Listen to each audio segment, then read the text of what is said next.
Hello and welcome everybody to the JJ and Pug Show. It is March 25th, 2025, 3/25/25. As of 5 days ago, I've been married for 15 years. Congratulations to me. Yeah. Yeah. It's a big step, dude. Yeah, 15 years. It's funny, like, I feel like these little milestones shouldn't be as big a deal just because it's like, well, I did plan to get married to this one person for forever, which we spoke about the last time around. But at the same time, like, it's kind of a big deal. I should celebrate it, right? Yeah. Guess what I did? Nothing. No, in fact, this is what I did. My wife stayed home and I took my kids to the Grand Canyon.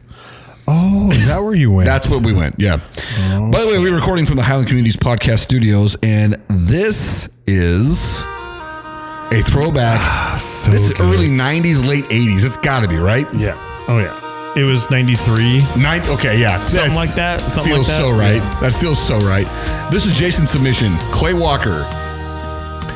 Until I Die? I don't know what it is. It is actually Live Until I Die? That's what it is. Live Until I Die.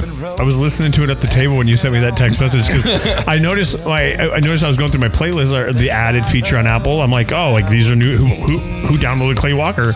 And and it's one of these songs where you're like, I know this song, and you can't say it, and as soon as it starts playing, you're like, oh, yeah. I know every word of the song.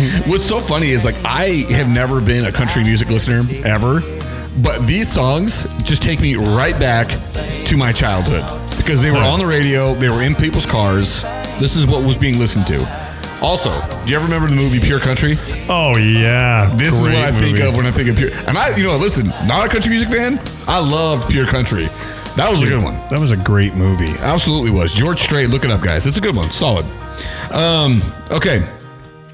Let's see. So last week, going back.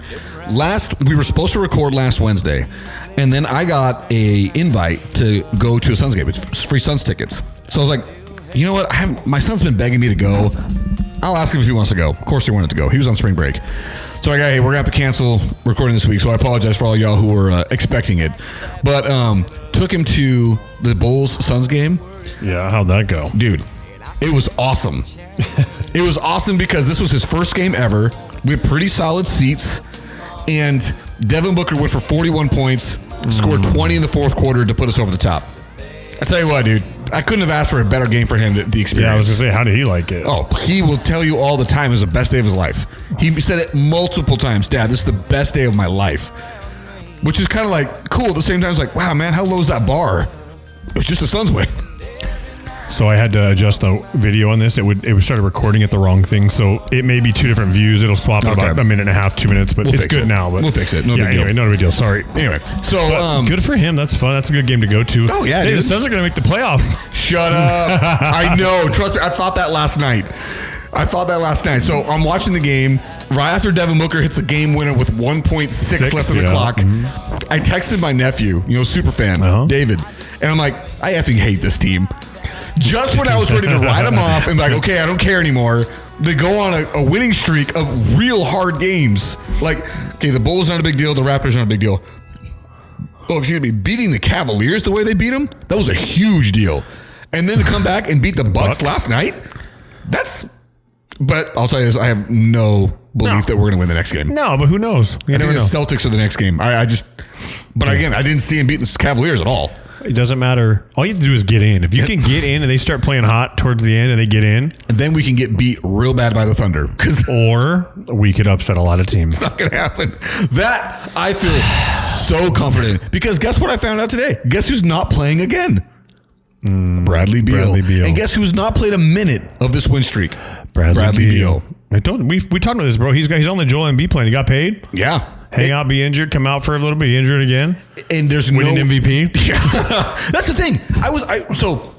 Bickley and Murata on their Twitter asked, like, okay, what's the most frustrating thing of the season? Which, by the way, this isn't the sport podcast, but we're in it.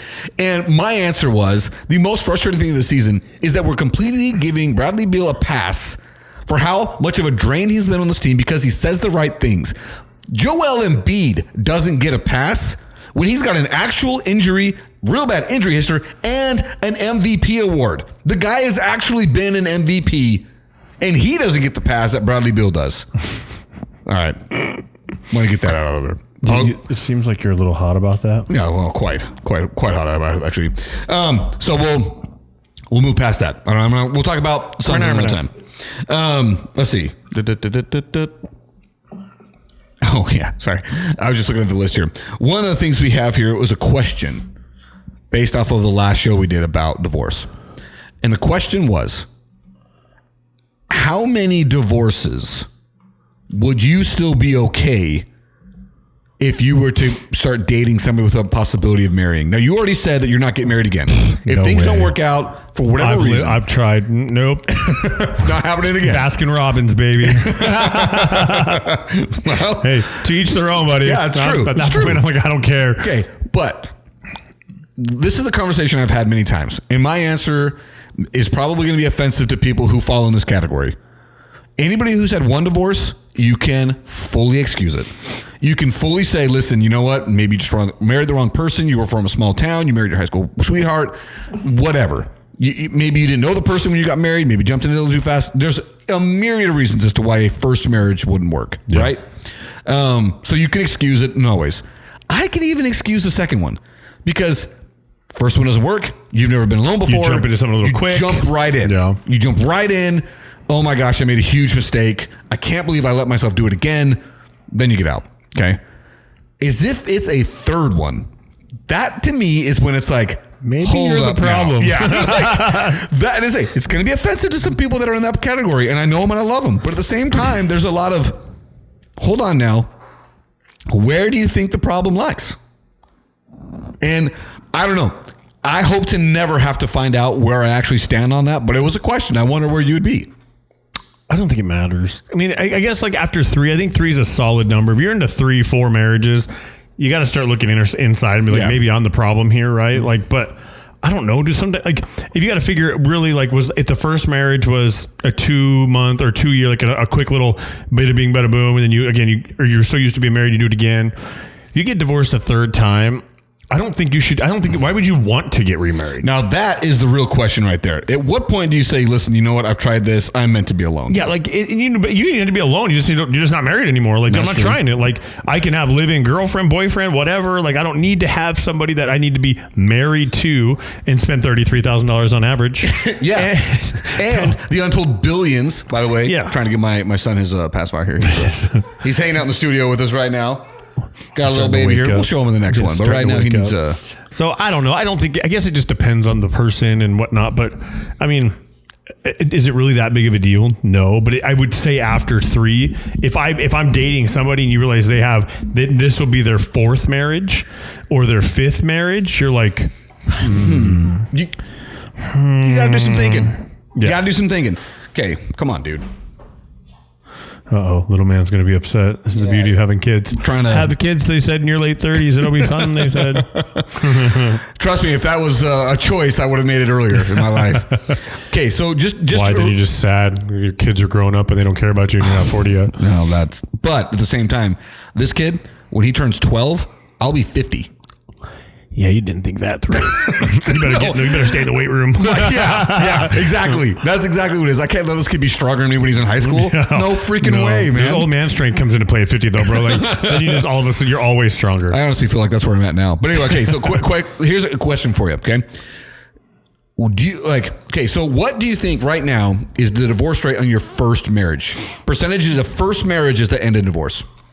39.6. Very close. That's very a total close. guess. According to Google AI, which is their reference is divorce statistics. Okay. First marriages end in 41%. Very close. 41%. Bro. Chill out, man. Talking to the baby, by the way. Milk. Oh, yeah. Actually getting close. It's getting close. Sorry, bud. Mom's going to have to figure that one out. All right. How much? 41%. 41% of first marriages. What do you think the percentages of second marriages that end in divorce? 62. Bro, did you read these numbers beforehand? No, I did not. I can't. My list isn't even up. I can't even get in. So second of the marriages, 60% of the time. You are and my theory is, and my reasoning is because everybody's scared of the first time. The first divorce, can I survive? Can I whatever, right? I think if you're going through it or thinking about going or whatever, those are thoughts I'm sure you entertain, right?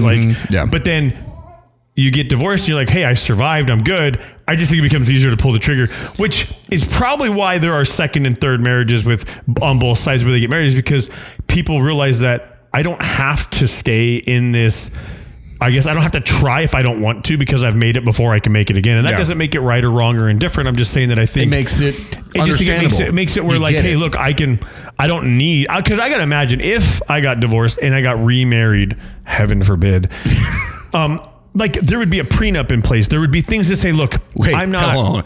You think there would be? I'm saying I would be. Okay. Yeah. And establishing like, listen, we can be married by law. We can have all the, the name stuff and whatnot. But here it is. But you're not taking from my kids. You're not taking anything from me anymore. Like I had to do that the first time. You're not taking anything like this time. And nor do I want any of yours. You can have a prenup too. Like I'm good. I don't need your stuff, but we can live together, be cordial. But if you think it's like, if it comes down to something happens or it just falls apart, I'm not going to go through this whole like, all the attorneys and all this, because divorce. What you should look up what divorces cost somebody. I'll look it up. And you know the old saying, right? You know why divorces are expensive, right? Illuminate. Because they're worth it. That's terrible. It's so bad, but that's what they say. But they divorce, dude. I know a handful of people right now, dude. What's the average? Okay, so the average cost of divorce in the United States, this is again, according to Google AI and its source that they link to, if it would open this up, they link, come on, open up that stupid link. Just because to me it's important that we have these links. It's not opening. Whatever. Can range from $15,000 to $20,000, but it varies significantly based on factors like the level of conflict, whether children are involved, and the state where the divorce is filed. See, and that's the other thing too, is I have friends, and everybody knows somebody that has people somebody going through divorce that are using their kids like pawns in a chess game. Yeah. And it's wrong. It is. So many levels, it's wrong. Like, I don't care what the reasoning is. I don't care how heartbroken you are, she is, whatever. You should never use your kids against each other for some kind of monetary gain of some nonsense, right? So, like, remember we crazy. talked last time about my friend who's watched the show. He just told me, just was talking to him, that his lawyer called him and said, hey, listen, we're going to need another $5,000. She wants to relitigate. We got to go in front of a judge again.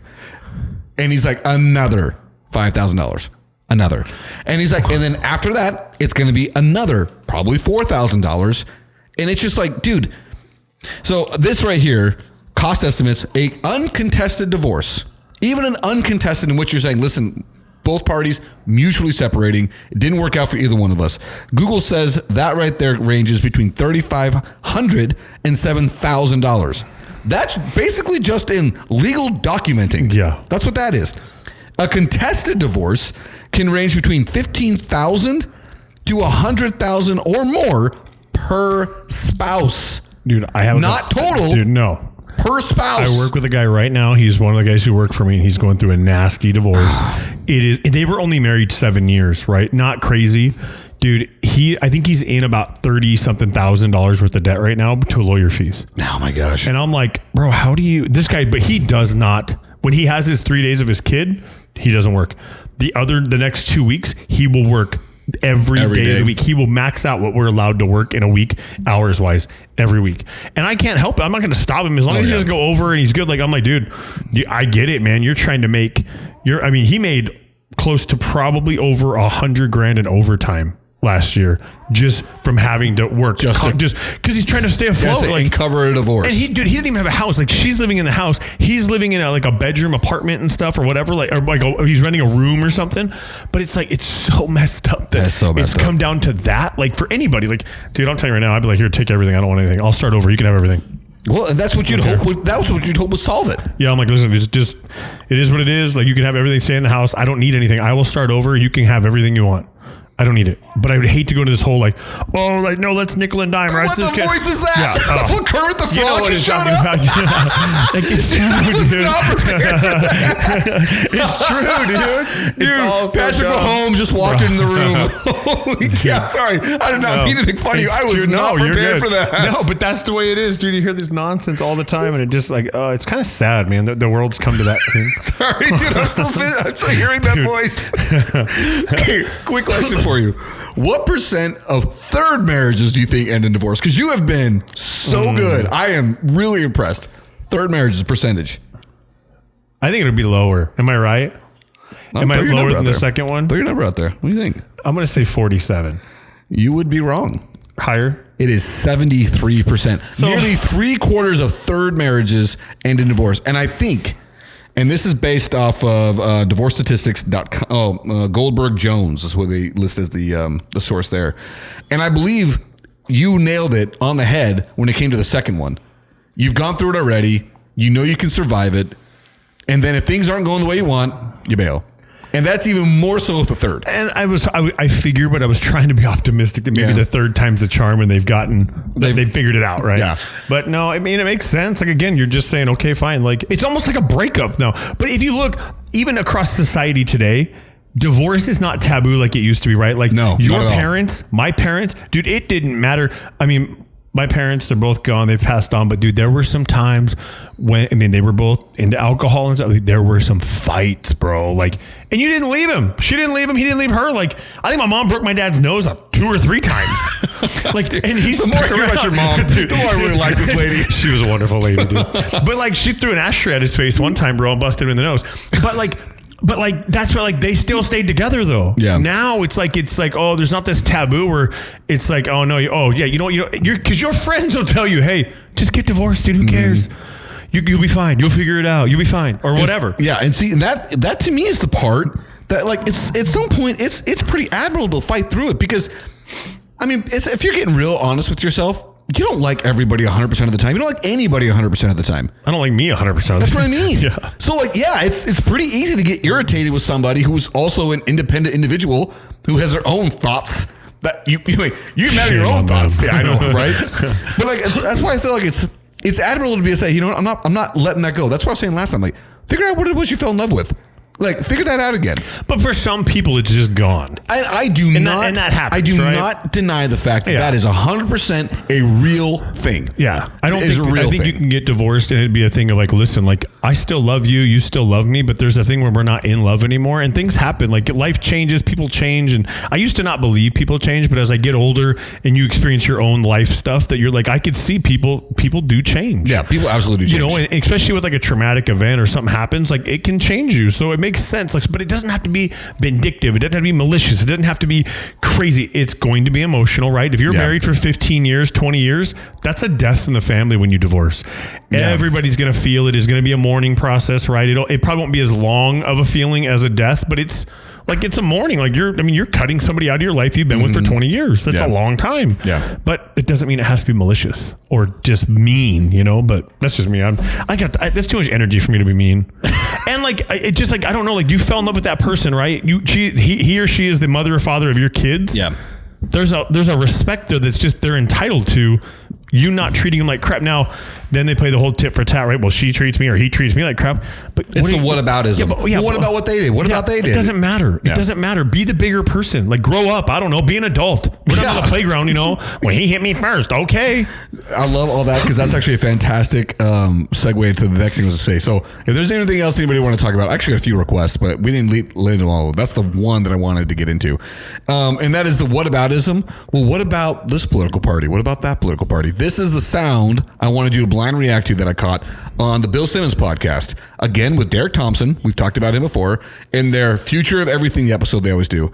To give a quick little intro, Derek Thompson is an American podcaster and journalist, a self-described progressive.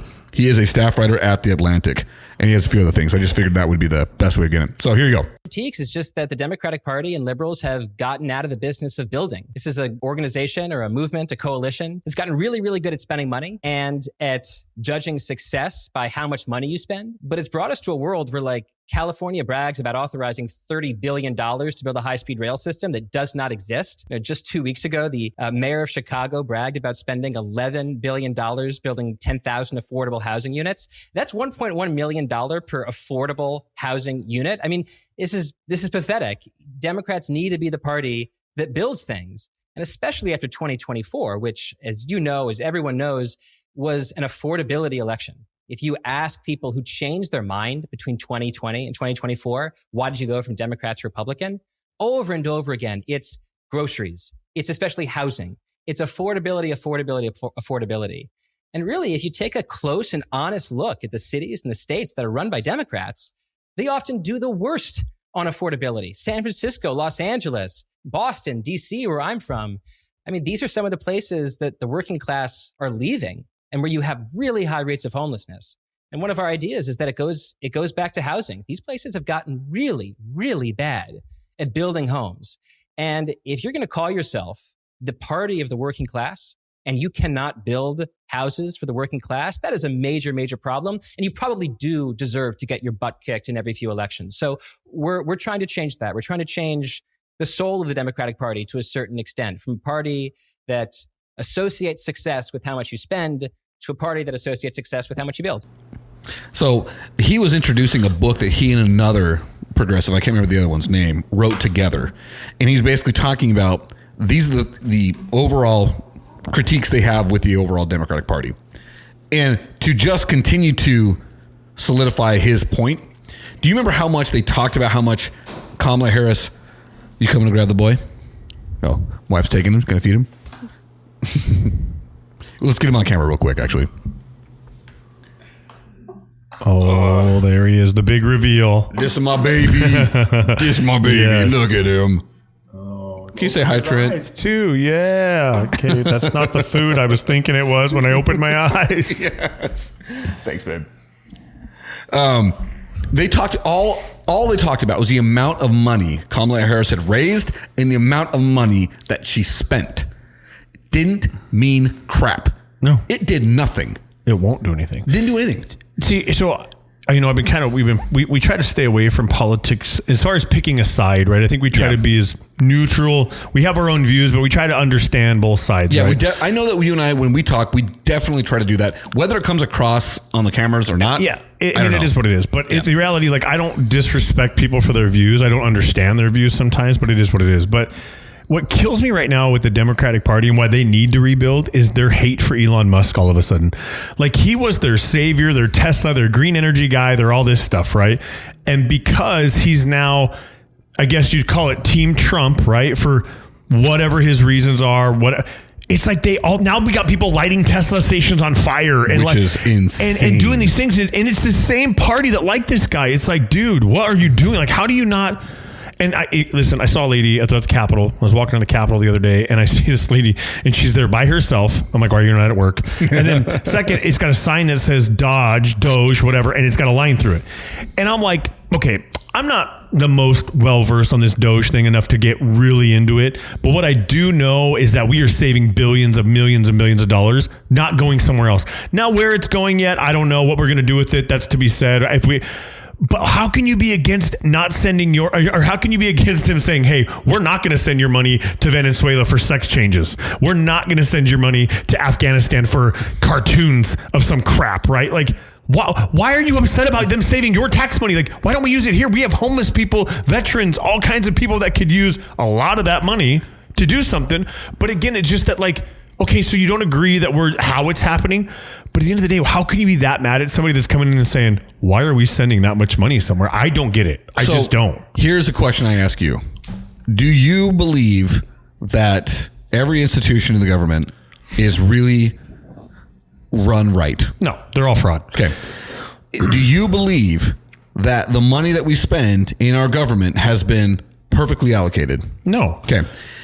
Do you believe that every business perfectly allocates all their funds? No. Okay. So all those questions lead to believe, why do we believe that Elon Musk knows how to do it? Well, what do you mean? Like, how? I don't think he knows how. I think he's just finding things. Well, here's the reason why I asked that, because this was a huge project of Bill Clinton's to do the exact same thing. He ended up firing a whole bunch of different government workers, slashing projects, blah, blah, blah. Didn't do anything. Barack Obama did the exact same thing right around the 2008 crash. The exact same thing. Hey, we're going to slash government spending, blah, blah, blah, blah. Didn't matter. Donald Trump came in. He broke records for the amount of government spending in his 4 years. Joe Biden broke his record for government spending. And it only would stand to believe for me that the exact same thing is going to happen the next 4 years, because Donald Trump has never cared about a deficit. He's never cared about debt ceiling. He's never cared about spending. The only reason why I think Doge exists is for a Band-Aid to say that we are going to be cutting government spending. We are going to be more efficient when they post their own receipts. If you go and check their own receipts, they are doing some real, I'll call it clever accounting, because their own receipts don't ever add up to what they claimed. One of the very first things they claimed they slashed $55 billion in government spending, wasteful spending, they called it. That total was actually not even close to that. It was like $16 billion. Now, $16 billion, great, let's save it. One of those things that they said was an $8 billion contract they canceled was an $8 million contract. So they can't even get their own facts right.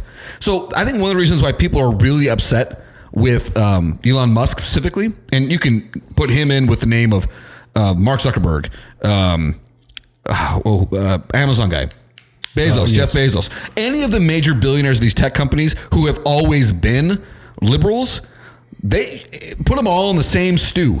Everyone hates them now because they 100% turned coat the minute it became beneficial to them, right? The minute it became beneficial to be a Republican, they're a Republican. They abandoned all their morals, all of their quote unquote stances that they'd taken in the name of wokeism or whatever it is. All that mattered to them was the money. And we all feel that way, but now it's just become nakedly obvious that that's the only thing that's ever mattered to them was how much money they made. So I think that's one of the reasons why they hate Elon Musk. He's the face of it. Also, it's kind of easy to not like the guy when you think, again, just take yourself out of it being Donald Trump. Imagine if Kamala Harris was doing the exact same thing with Elon Musk on her side. We'd hate him because he is an unelected official who's the richest man in the world, whose vast wealth comes from government contracts. Our tax-paying dollars pay him and his companies. So why are we okay with him being in control of the company? He hasn't gone through a Senate confirmation meeting. He's a special employee or staff of the White House. He's not even officially the head of Doge, but he is, and we all know he is. The only reason why he's officially not is because then he would have to go through a Senate confirmation meeting or hearing, and then we'd have to find out all of the actual conflict of interest he actually has, because the amount of agencies that he slashed were directly investigating his companies. So there's a lot of reasons to understand why Elon Musk gets the brunt of it. The whole reason why I was saying like the whataboutism is it is what about this and what about that? What about what Democrats did during Bill Clinton's time and Barack Obama's time? Well, we're doing it now, so why are now suddenly the Democrats all pissed about it? And before, the Republicans were pissed about it.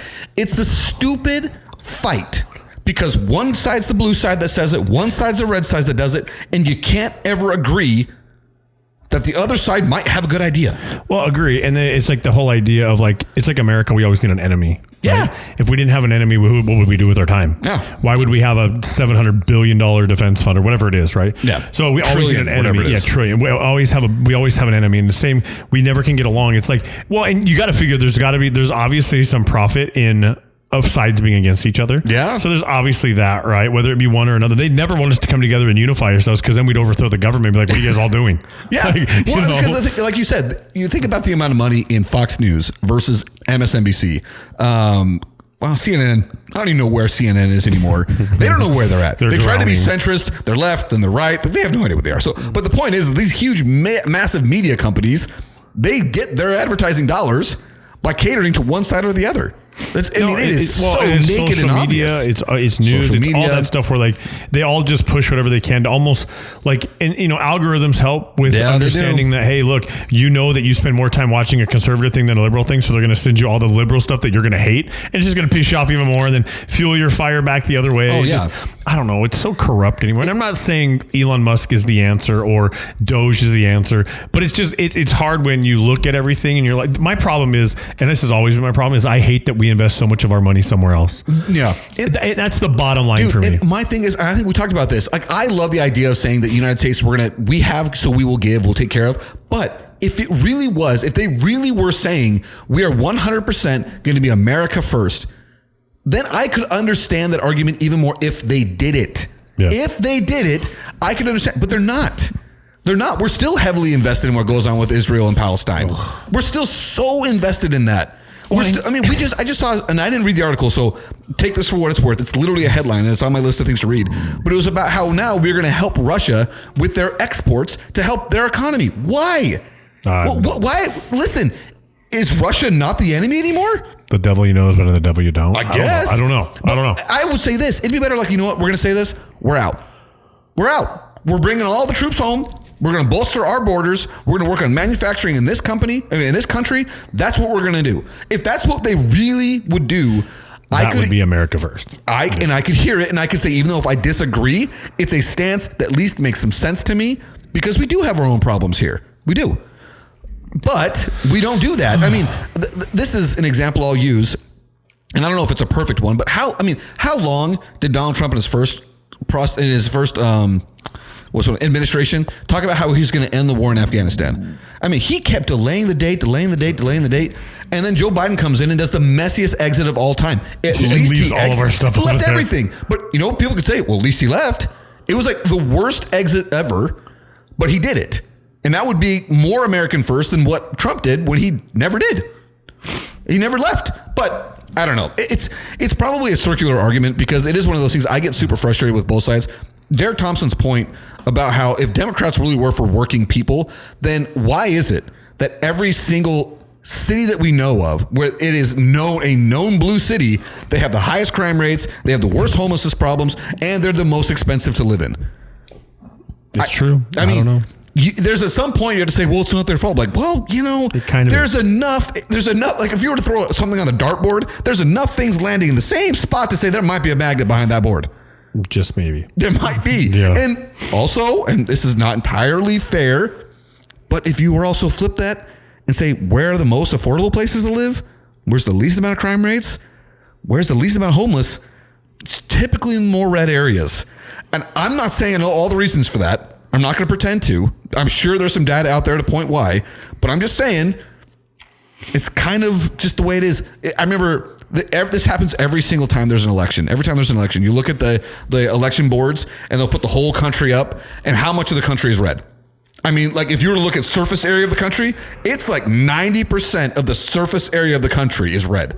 And then you have these massive blue pockets in the major cities, which is where the major population centers are, right? Have you seen that T-shirt of the America and it says Trump better coverage than 5G? And yeah, I've seen that. Sorry, I thought it was entertaining. It's a funny, but it's true. Funny shirt. Yeah. It's true. But like when you look at those areas, like listen, dude, if you were to move to Sholo, which is where you're from, how much crime are you going to see up there? I mean, you have your pockets of DVs and stuff like Absolutely. that. Absolutely. Because that doesn't But here's the thing. The problem, the reality is when you go into a state, let's just call it Chicago. It's easy. Yeah. Law-abiding citizens can't carry weapons by the law, right? In Illinois, they have the strictest gun laws in the country in Chicago. Yep. So if you're a criminal, your victim pool is unarmed. Now, you come over here to Arizona in the wild, wild west that we are, right? Where like, hey, I'm gonna rob some dude or go into somebody's house. The odds of them having more than one weapon readily available are way higher.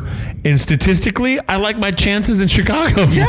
Like I don't want to break somebody. I don't want to do it. You come in my house. Dude, I long for the day. I swear to you, I long for the day. Please break in my house so I can grab my AR-15 pistol with my laser and search my house and snuff you out, dude. Like let's go, right? Like freaking Rambo in his house. But like, you're gonna have the eye black on, perched up on the stairs, just waiting. You picked the wrong house, bro. Like, dude, that's a comedy movie waiting to happen right there, dude. But I mean, listen. Also look at the animal kingdom.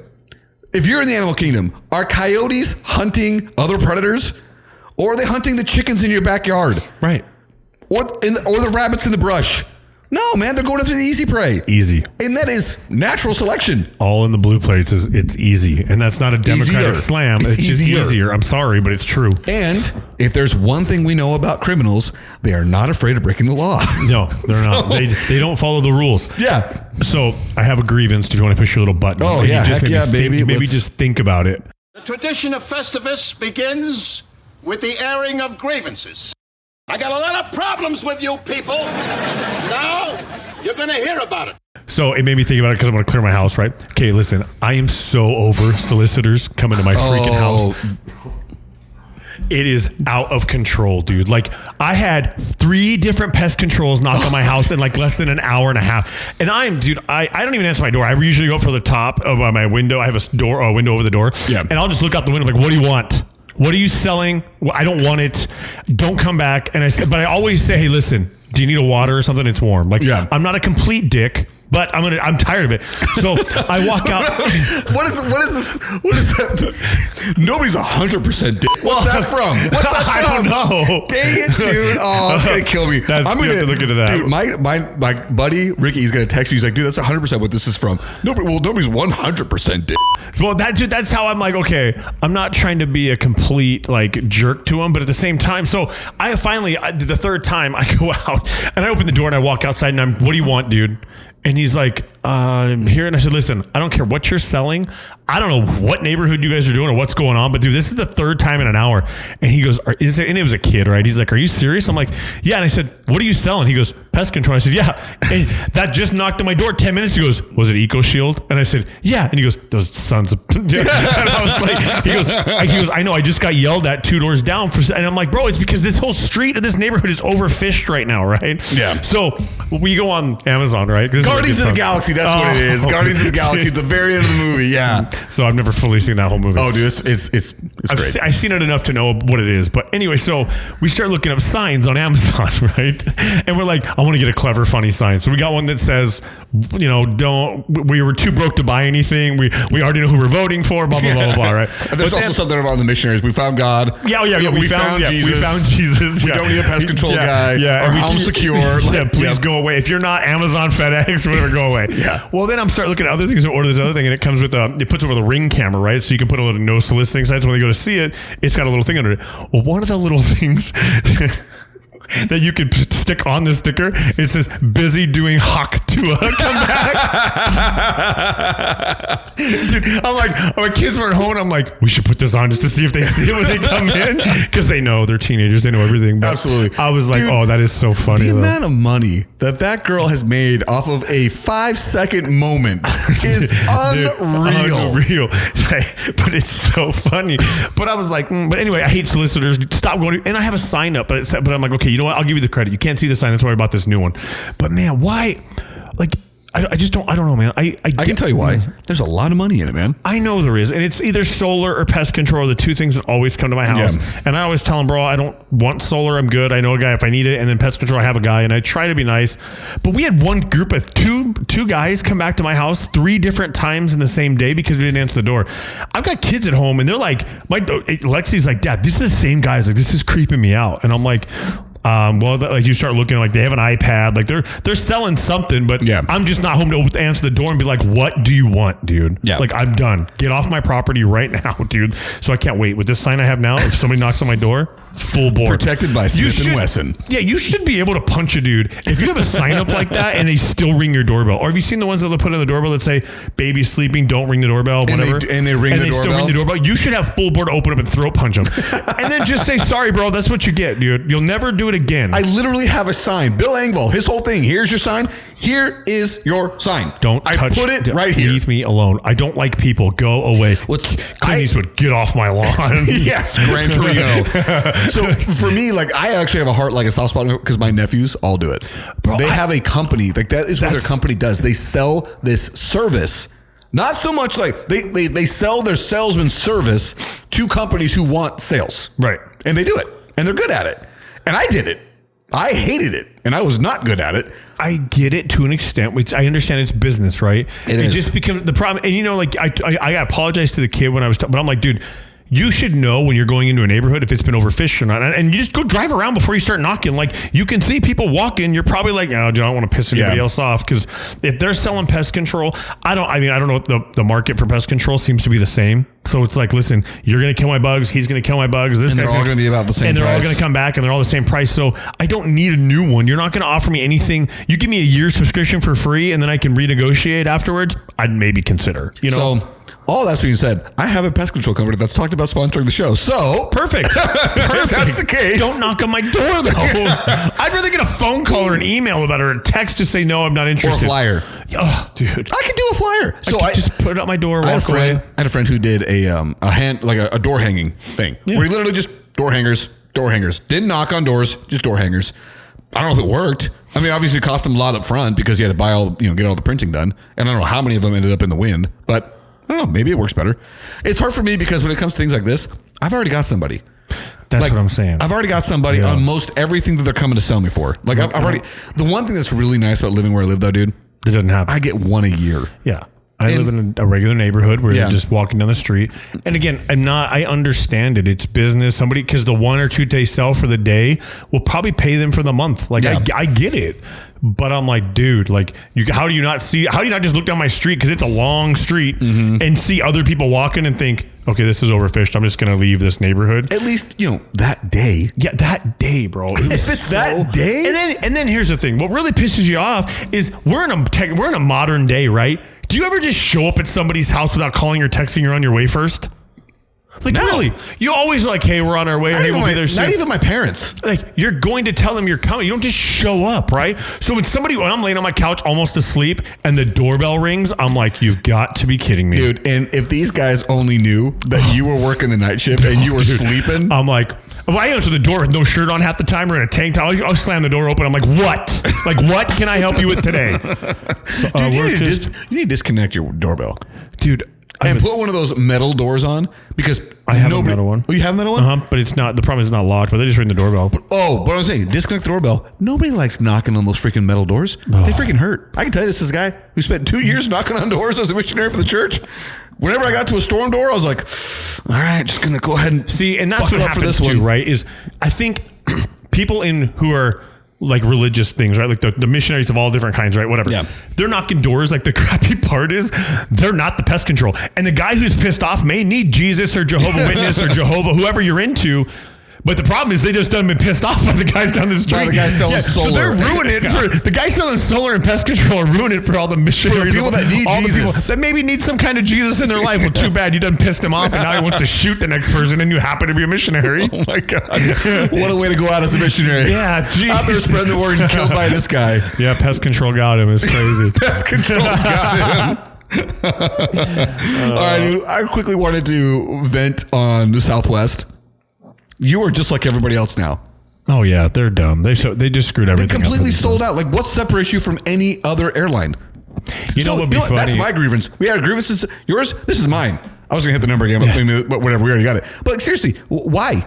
Why would I choose Southwest? So here's what I think Allegiant should do, or these other little smaller ones that are trying to get bigger, especially Allegiant, because I wish they'd fly more places out of where we live. Yeah. But they should do that. Fly 2 bags for free now. Change your theory. It worked for Southwest for so long. People will be like, why am I going to fly? And then make it hurt Southwest where it counts. And now they're like, hey, we're going to expand. Now you've got all these people that want to come. Your revenue goes up. You can start having more planes. And more. And now you're like, oh yeah, we're based out of Gateway. Listen, you don't even have to go all in on 2 bags. Just say one. Yeah. Who checks 2 bags? Like if you're a psycho if you check 2 bags by yourself. You are insane. Dude, I'm like, okay, I pack a big bag when I'm an overpacker. I am a classic overpacker. Do you know why? Shoes. I like to have. I don't know what shoes I'm gonna wear when I go somewhere. Like it depends on what the weather's like. There's a lot of play here. I wish I could say why. For me, it's because I think the world's gonna end anywhere I go. So I better be prepped. Like I've got everything I could possibly need for a year in a bag. But at the same time, 1 bag. One big bag is fine. If I'm traveling by myself, it's a duffel bag. Yeah. Oh yeah. Now I'm getting ready. We're gonna be going to Florida, taking the whole family. Right. And luckily for us, we still have that. Like I think it's like A-list. You can still get your 2 bags free. So like I have that. So like, okay, good. We'll still get our 2 bags. But even still, if it's me, my wife, and all 4 of the kids, we're going to check 2 bags and have backpacks. Yeah, That's a family of 6 who by themselves is checking 2 bags. I don't do. You got me. I'm like, that is so much to bring around the reason why I started checking a bag is because if you ever walk through an airport without a carry-on, that's so nice. You checked everything. Like this is the greatest thing ever. So nice. Get on the plane, get off the plane. I got nothing in my hands. Nothing. Just walking aimlessly. Like I feel like I'm free. That's freedom, dude. You got to feel like the best person in the airport because everybody else is stressed out of your mind. You're just walking with nothing on your back, nothing on your arms. I checked. They may lose my shit, but guess what? But you know what? When is the last time it ever happened to you? You know, it doesn't happen to me. I don't fly enough for it to happen. I think it's a numbers game. So you really don't. I mean, I'm sure if it happens a lot to people who travel more so, but I mean, Carl's sister works in baggage. Like it happens all the time. Oh yeah. Do people leave the craziest things? Like we should have her on the show about the craziest things she gets left behind. But that's left behind because I left this tablet. I left it on an Allegiant flight. It was there the next day when I went back to get it, but it wasn't checked. I left it. It was my bad. Yeah. Also, it's really nice checking a bag because I feel like in most places outside of Orlando, but it's the worst. Baggage claim's pretty quick. It ain't slow. By the time you get down there, usually it's coming up. And when you don't have to get anything off the plane, you can just sit back and relax while everybody else is freaking out trying to get the crap out of their head overhead Speaking of planes, why do you stand up when the plane lands? If you're in the back of the plane, just sit down. Just sit, man. Like, what are you doing? Yeah. I always make it a point. Like, I'll look up at it. It's usually typically a woman, and I'll look up and I'm like, are you in a hurry? Because you can't go nowhere. Yeah, you're going to be stuck. And guess what? I'm not going to let you go in front of me. So I'm going to stand up and let this whole row go before I go, just to piss you off now because you think you're more important than us because you stood up first. My thing is, I will stand up if I've been sitting the whole time just to stretch. But in your seat. In my seat. I'm not in the aisle. Yeah. No freaking way. No. And that's only if I have an aisle seat, by the way, because I'm not standing up in the middle with my head like this. But at the same time, then I'll sit back down and wait. Yeah, why are you in a hurry? Once I see the people moving, then I will stand up. Well, and what's funny is no matter how many planes I've been on, no matter how many people stand up quick, it still goes front to back. And the exact same The speed. exact same way, yep. These two go, these two go. These no two change go, in these pace. two go. I swear, dude. I would like to just lose it on a plane one time and just like throw something around. Just like, what do you like rip off a seat just to be mad? I'm like, why are you standing up? But then I saw me and said, after all those plane crashes, it was like, well, now I understand why people clap when we land. I saw that too. That's funny. What are your thoughts on the national anthem prior to sporting events? I'm all about it. I'm sorry. If you kneel, you can just leave. Here's my thing. And the problem is, you don't have to put your hand over your heart. You don't have to, even though whatever. But you kneeling and all that stuff is a whole different concept. But no, dude, we're in America. The reason we are able to just leave it on the floor, dude. Don't pick it up this time. The reason we're able to play these sports and this freedom is that song represents that. Yeah. So yeah, you know what? Absolutely, we're going to keep playing. I think they should play it at every sporting event when they're like in high school, like they do, and they should get the high not school stop. band out there to play. Yeah, absolutely. So I remember when it was a big thing with Colin Kaepernick and he was kneeling, right? Oh, And the whole discussion was, well, maybe we should stop doing the national anthem because America's the only one that does it. We don't do this in Europe and blah, blah, blah. I'm like, yeah, because you guys don't care. Yeah. Screw you guys. Listen, we care here. It's because we beat all of you. That's why we have that thing. Sorry, we're the best. This is what you get. You're not the best. That's why you don't play. And my thing is, and I didn't even care that Colin Kaepernick was kneeling. And my thing was, because guess what? In this country, he has the right to do that. I know, but it's the now. Listen, I fully get your point of view. Yeah. I do, because I disagreed with his reasoning, but I fully supported his right. Well, agreed. But here's the thing: when he did that, the problem is the media blew it up. If he just put a knelt, nobody would. If you wouldn't have paid attention to him, let him kneel. It's his whole thing, it's right? His right. Yep. But it was like when the was it Villanueva? Big lineman, the big lineman for Seattle or for the the Army veteran. He was an Army veteran. 6'8", his guys didn't want to go out for the national anthem. He was like, well, I'm going to go stand at the tunnel because I fought for this right. Yes. And then they totally just destroyed him and tried to make him out to be this bad person. I'm like, he's the Pittsburgh Steelers left tackle. Yeah, and he was a beast too. I'm pretty sure it was Villanueva. Villanueva, I think. Something weird like that, right? But yeah, like he's a big dude. But he was 6'8", 315, 320, just a giant human. Massive human. And you're like, hey, why? If you have the right to kneel, then I have the right to stand here, and there can't be a hate on either side. Then, if you're gonna kneel. If you want to stay in the locker room till the national anthem's open, that's you. I don't know why you'd want to do that. It makes zero sense to me, especially on the claim of racism when everything in this country is given to anybody not white. So don't even go there. So it just doesn't make any sense. My thing is let's not pretend but just leave it there. You going after it anyway. Oh, now you just put it further away. But my thing is I really don't have an issue with his point of view because we can't pretend like racism didn't exist in America. Right. And it does. I get it. And we have a really ugly history about it. And again, I fully defend his right to be able to do it. At the same time, though, I'm not saying we should ever stop doing it. One of my favorite things when you show up to a sporting event is how everybody stops walking on the concourse. Everybody turns from the concession stand they're at, and they look for a flag, hand over their heart, and we're doing this. Let me ask you this question. And we're waiting for the, of the brave part. Everyone's going to scream and yell and start shouting. When they say the land of the free and they hear the woo whistle and stuff, Okay, let me ask you this, though. In the same concept, right? Yeah. If you're standing there next to a guy and he doesn't take his hat off, can you throat punch him? Well, again, my belief, he has the right not to do so. I will look at him and I will nudge, I will gesture. Yeah, I do that all the time. Because guys forget. Because if you wear a hat long enough, you don't even have it on. You don't even know what's on your head. It's part of you, right? Yeah. It's like hair. Yep. But exactly. But some of for those who don't have hair, it becomes your hair because you're hiding that part of your head. But I feel like, and then they give you crap, and you're like, and you'll see women leave them on too because they have their ponytails through and all that stuff, which I'm not mad about. I get it. I don't know why. For some reason, I've always felt like it was okay that women didn't have to take their hats off. Because I think it's the fact that the hair, they don't just put a hat on. It's they have their hair done through it, you know, or something. I guess. So you don't think, but I don't know. Maybe, I don't know. I agree with you. I don't ever look at it twice when it's a woman, but I look at a man. If I'm standing next to the dude and I'm like, bro, like, what's your deal? You want me to take it off for you? Come on. Like, come on. Get your crap together, dude. And most of the time they're like, oh, I forgot, or you know, but like, yeah, most of them it is because, like I said, I can fully understand that. I've forgotten it many times. Yeah. And oh, shoot. Oh, yeah, take the hat off. Yeah. Yeah. But, all right. So no throat punch. I think that might be stepping over the line there, okay? Yeah, you know, it would curb a lot of problems in this country. We could throat punch people immediately. Yes, you are not wrong about that. Here's the next thing I wanted to say, okay?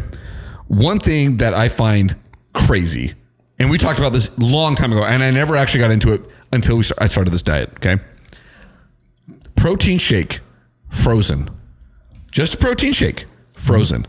Put in the Ninja Creamy, bro, all day is long. straight up ice cream. 100%. It is straight up ice cream, and it honestly feels like I'm cheating.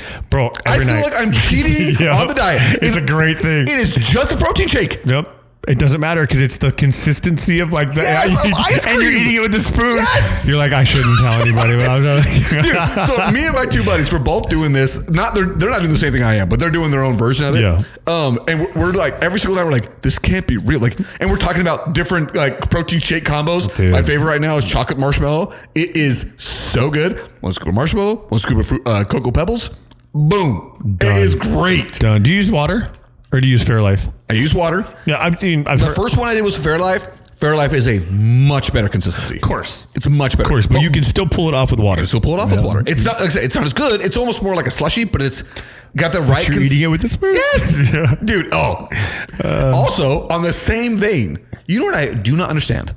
How on earth this doesn't make any sense? How on earth the farts you get from protein shakes are horrendous? It's protein farts. It's the amount of protein you're putting in your body in general. Yeah. But poop doesn't smell at all. How does that make any sense? I don't know. Dude, every single time I go take a dump, I'm prepped. Like I've been ripping them and it is rough. It is going to be so bad in here. And by the time I'm like, that wasn't anything. How is this even possible? I love hot bucks in the car, bro. With the kid Yeah, letting it go and just not telling them. Dude. They get so mad. Dude, my buddy was telling me, because again, he's doing the same thing. He's like, dude, my wife almost kicked me out of the room. And I didn't believe her. He's like, dude, there's nothing, I'm just nothing normal. And he's like, and the next day I reported in my office when I was working, he's like, oh my gosh, it's bad. So I play softball on Sunday nights, right? And Sundays I'll have like a good breakfast. That's the day where I don't have just a normal breakfast. I'll have eggs with like an English muffin or whatever. Yeah. But throughout the day, that's where like I eat a little bit of play. Dude, those protein farts hit every time in a softball game.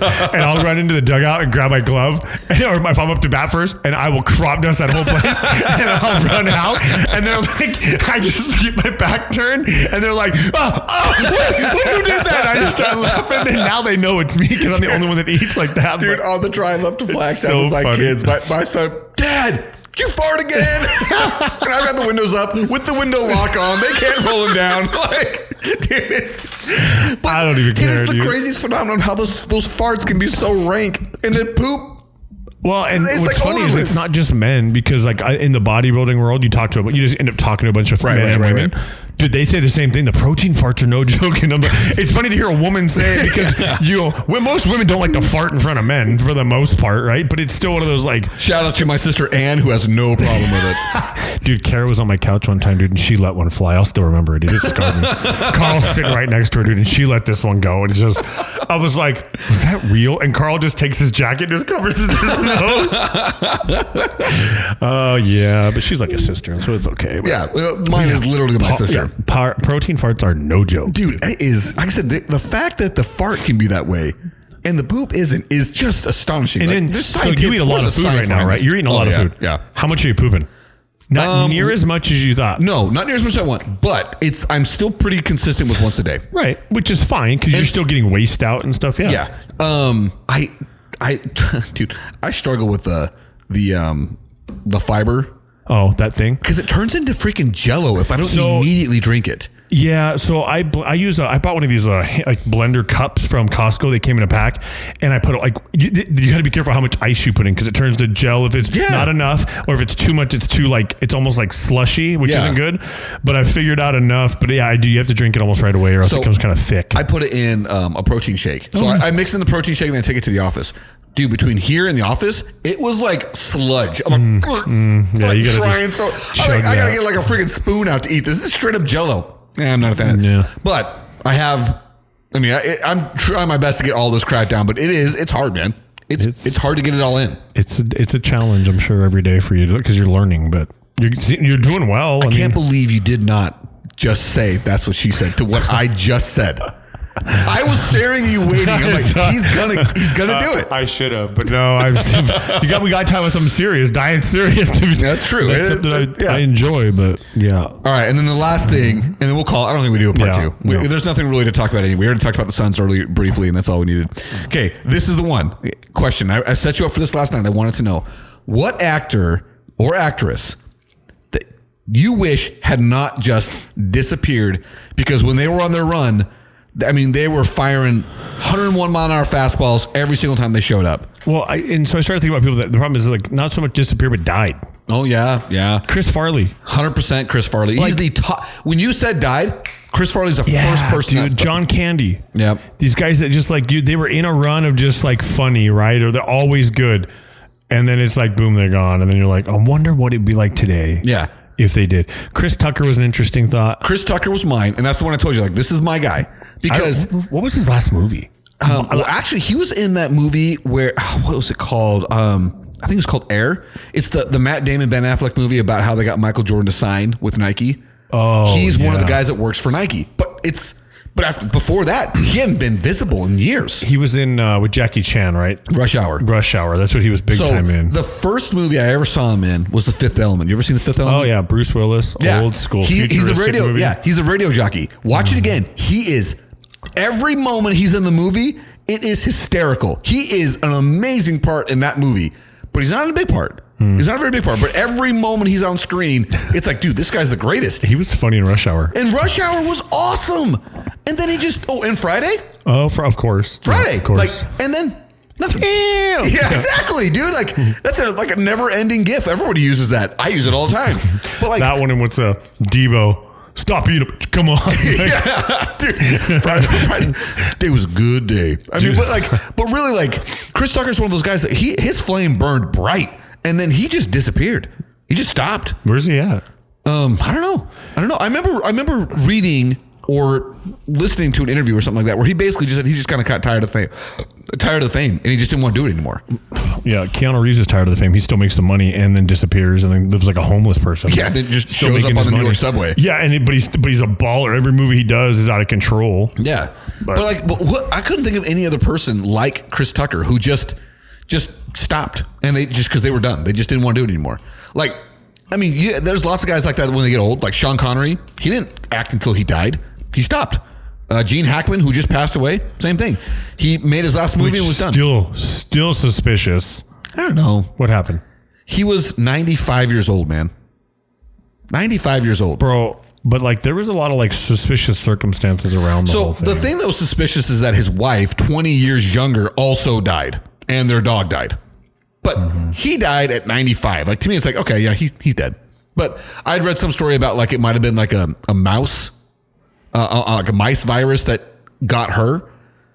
And I don't know. I don't know. See what I mean? But at the same time, he's 95. They are old. Yeah, 95 years old is, that's a ripe old age to go.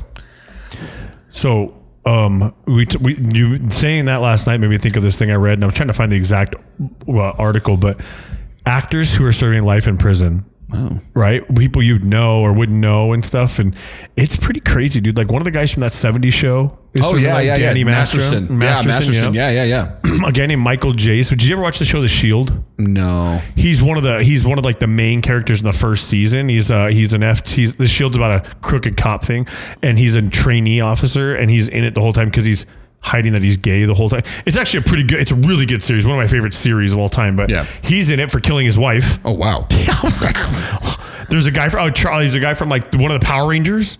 The original Power Rangers? Really? Which one? I don't know. I got to remember. I'm trying to find the one. I'm trying to find that same article. Who Phil Hartman was? Remember Jingle All the Way? Yeah. With Arnold Schwarzenegger? He's the guy. He's the guy that's trying to get Arnold's next wife door. Yeah. You know, he died? No. His wife killed him. Ooh. Chopped off his wiener and killed him. It was gross, to say the least. But that was one of those sad murder-suicide things where I think she killed everybody in the house type thing.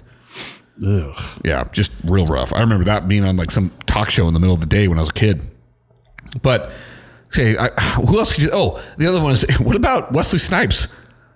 He was in prison. Yeah, for tax evasion. Mm-hmm. Well, it says what's funny is I searched it trying to find the article, and it says, here are some actors who are currently serving time in prison. Tim Allen. What? I think that's true. That's not true. He's currently... Martha Stewart. She did. Oh, Kiefer no. Sutherland. So Tim Allen did serve time. Remember, he got busted early in his career for cocaine. Like early in like the 70s. They all did. I know, which is like, okay, let's bust this one guy. Yeah. But yeah, maybe, so that thing's got to be wrong about like current. R. Kelly. yeah, that follows. That guy, I don't know that guy. Don't know that guy. There's a handful. The Duggars from the Duggar family. Joshua hit the guy. Child porn. 19 kids and counting. Yeah. Yeah. That's so weird. It's very sad. Very, very sad. Like anytime that you hear child something when it comes to a crime, you're just like, oh, everything about that just makes you want to shiver and take a shower. Darren Sharper, ex-football player. Yeah, I remember Darren Sharper. He was a safety for the Saints. Dude, it's weird that you remember that because we have useless information in our head. Yeah. For he raped as many as 16 women. What?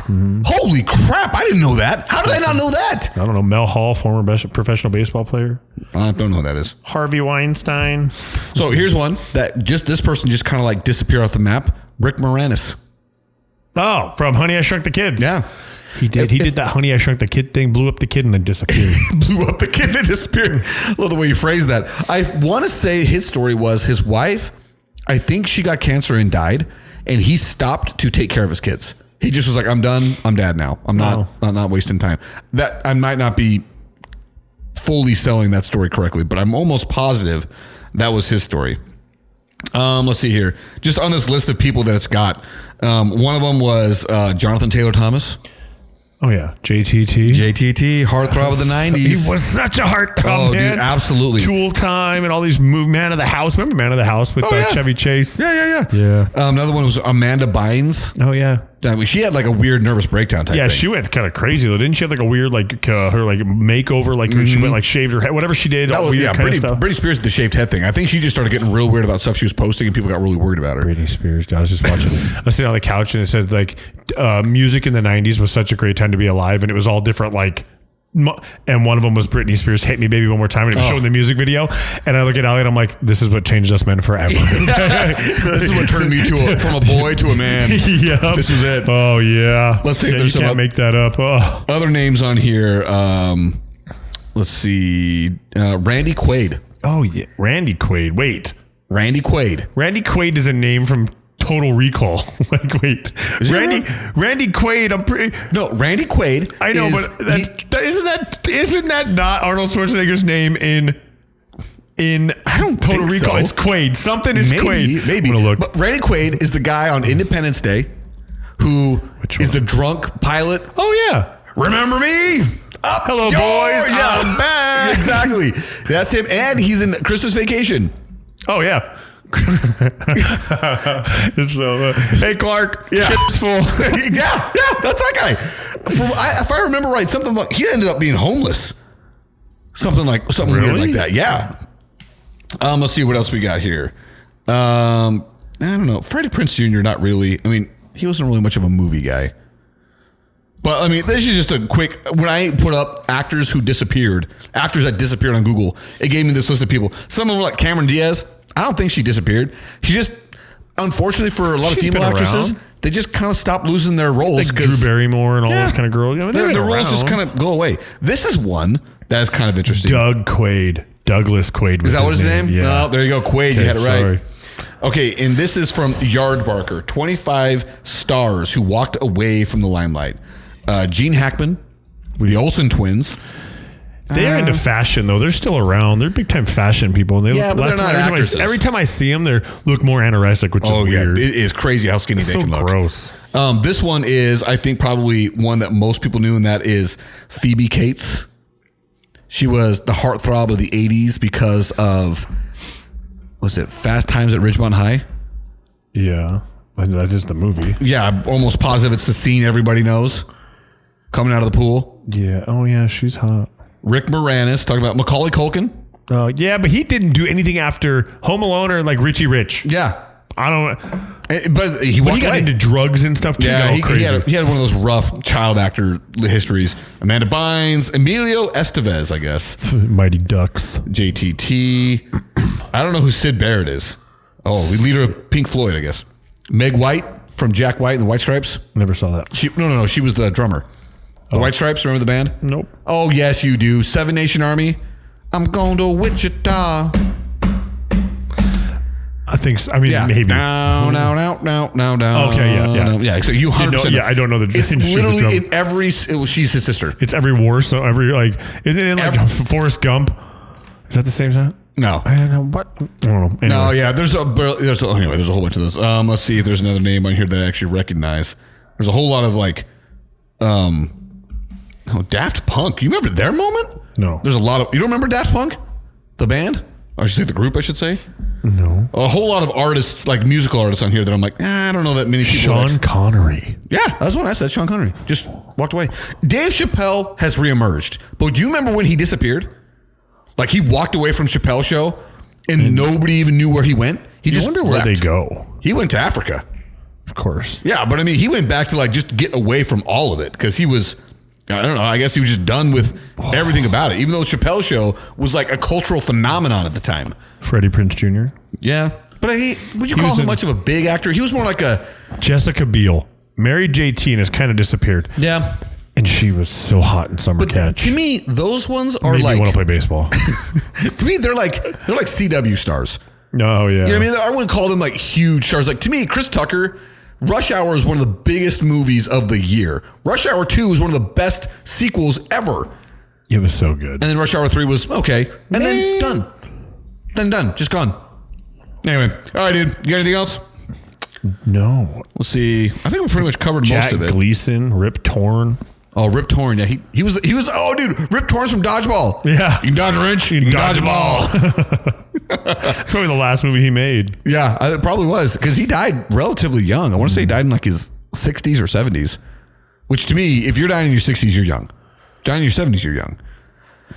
My parents didn't make it to barely 64. See, that's young, man.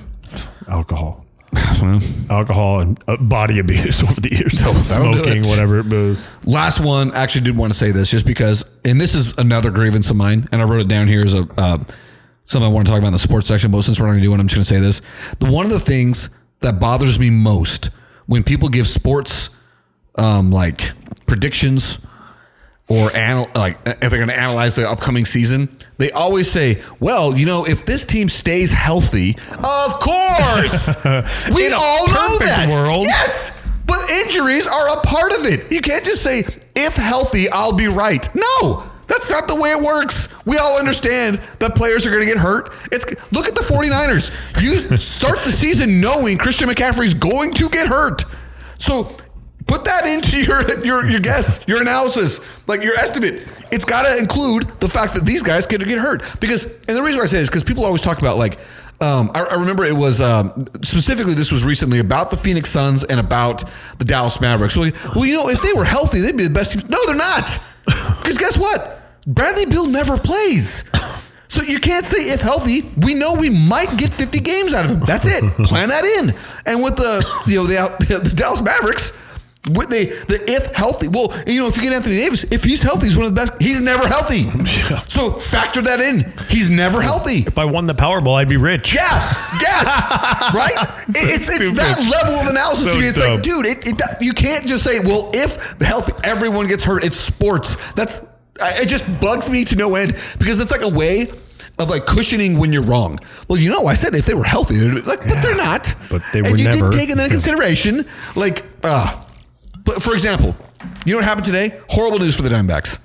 And not because this player was going to do anything on the field. Jordan Montgomery tore his UCL. He will be out. And we owe him $22.5 million this year. Okay? Which is nothing in baseball, I've learned. Still quite a bit. I mean, he gets paid. He's one of the highest paid players on the team. Let's just say that. Okay? So it's still quite a bit of money. In baseball, obviously, salaries can, they range vastly between that spectrum. But the worst part about it, we can't trade him now. We are on the books. That's money we have to pay him. And he was a guy they've been trying to trade since the end of last year. How did he tear? Just spring training? I guess. Yeah. The thing about UCL is when you've been pitching. Tommy John thing? Yeah, it's Tommy John. Yeah. Ulnar collateral ligament. I think that's what it's called on your elbow. But the reason why I say is you had to factor in that these guys can get hurt. You have to. It happens every single year. It may not be the same guy every year. You may have one guy that's been healthy his whole career. Boom, pops an ACL. Right. I think this is the second time that Kyrie Irving's popped his ACL. Did you see Juju Watkins? Yeah, I saw that. Chick running down. Makes you wonder how it happened. It's one of those weird things. It's always a non-contact, and a thing that you would never think it would. That's what would happen there. Yeah, right. I was talking to my buddy who's a physical therapist. I've been trying to get him on because I think one guy. Yeah, I think he would be great. He's got a great personality, really, really smart, easy to talk to, fun guy. But anyway, so I was asking him. He did his dissertation on ACL injuries. And he said, in all the data we poured over, national data, local data, came to find out there's no rhyme or reason. Sometimes it just happens. There's no thing you can point to say, this is why you tore a ligament. This is how we prevent it. This is how we prevent it. It's more like, hey, you know what? It just happens. Yeah. Which is really discouraging. Because it's so you mean I can't strengthen it this way? No, it's a ligament. It's not a muscle. You don't strengthen a ligament. Wonder if you're more so genetically, if you're just predisposed to be more likely to tear an ACL versus not. Yeah. I think with my limited knowledge, it's probably more the case because you have certain guys that, one example I use is Adrian Peterson came back from a torn ACL faster than any human being known on earth to almost shatter a single season rushing record. That has to be genetics. Oh, yeah. Or some really good undetectable drugs. Steroids. Yeah, so... We call it genetics. Yeah. But at the same time, you have lots of other guys like Frank Gore, who was an NFL running back for what seemed was 20 years and never got hurt. Never. And he was a freaking workhorse. Too. Yeah. That guy got 20 carries a game at the end of his career. Ugh. But then you have other guys, 2 carries, boom, career's over. It's the ones that don't run uphill. They run laterally that get themselves hurt when they're trying to dance around. But, dude, Barry Sanders never got hurt. Any play in the era was freaking brutal. He pisses me off. Every time we talk about him, I'm like, you know what? You know why? Because why did you just leave, bro? You talk about actors that just disappeared. Why would you just walk away from your career after 10 years? Hey, I just ask him and Megatron, and I'll give you one answer. Detroit Lions. But dude, Megatron is another one, dude. He was a specimen of a receiver, human being. He was a true unicorn. And he does barely any, and is out. Bro, you could have just said no when your contract was up and then went somewhere else. Take a pay cut. But why would you give up being arguably possibly the best, the greatest to receiver ever play the game? To me, I think he will always go down as the most physically gifted receiver to ever play the game. Not statistically, but when you think of size, speed, agility, strength, leaping ability, hands, that guy was built in a lab. But DK Metcalf's giving him a run for his money. But he doesn't have the hands or the height. Right. Megatron's 6'5". Yeah, but DK Metcalf just eats, jelly beans. Yes. The thing about DK is you want to talk about physical specimens now, he is without a doubt. And if you were to put them side by side, DK probably has less body fat. He looks more like a bodybuilder. But dude, Megatron, Calvin Johnson was just, like I said, he was unlike any other receiver ever. He was so, and him, and then Larry Fitzgerald, why would you just bounce and disappear? You didn't even give us a retirement. You didn't give us nothing. I'm not a fan of the Cardinals. I liked Larry. You know why I liked Larry is because he never boasted. He never classiest receiver of score all a touchdown, time. Hand the ball to the ref.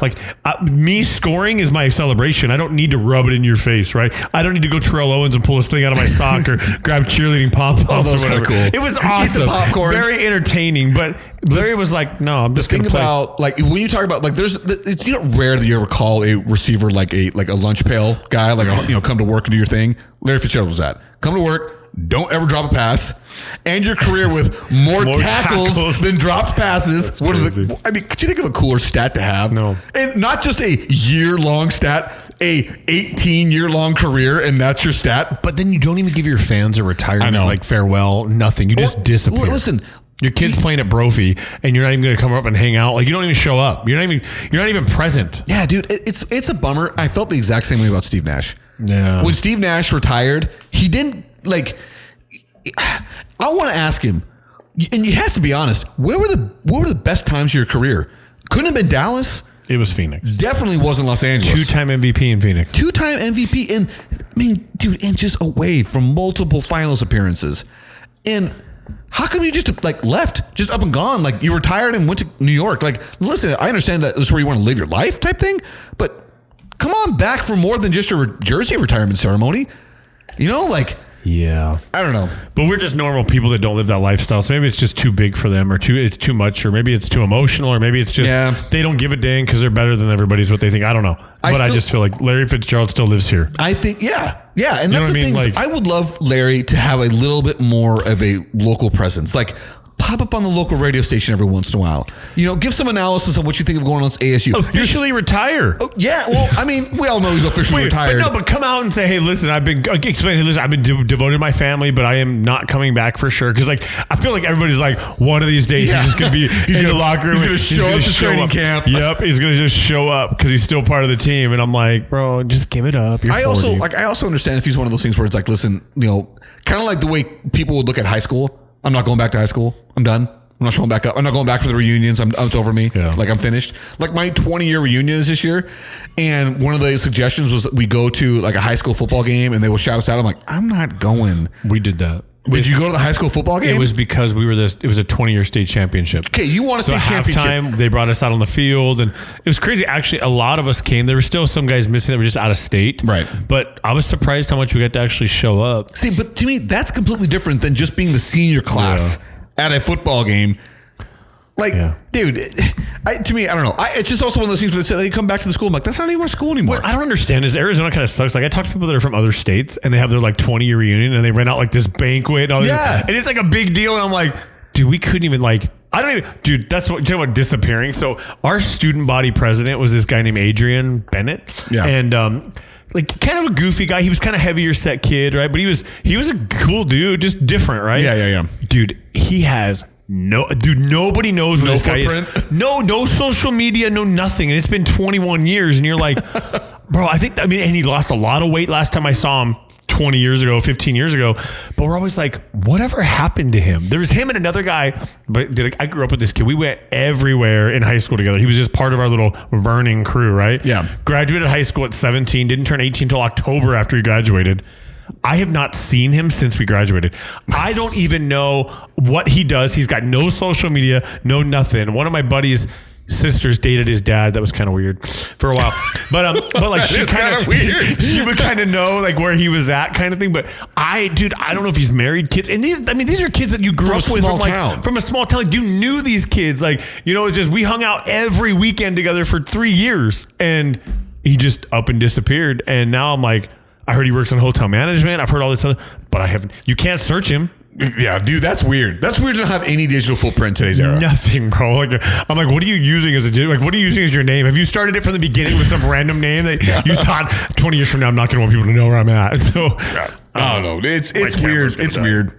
Like it's funny how we got into that from Larry Fitzgerald. Give us the final say. Say goodbye, Larry. Yeah, come on, Larry. Say goodbye. Come back. Don't breathe. Breed. Fantastic.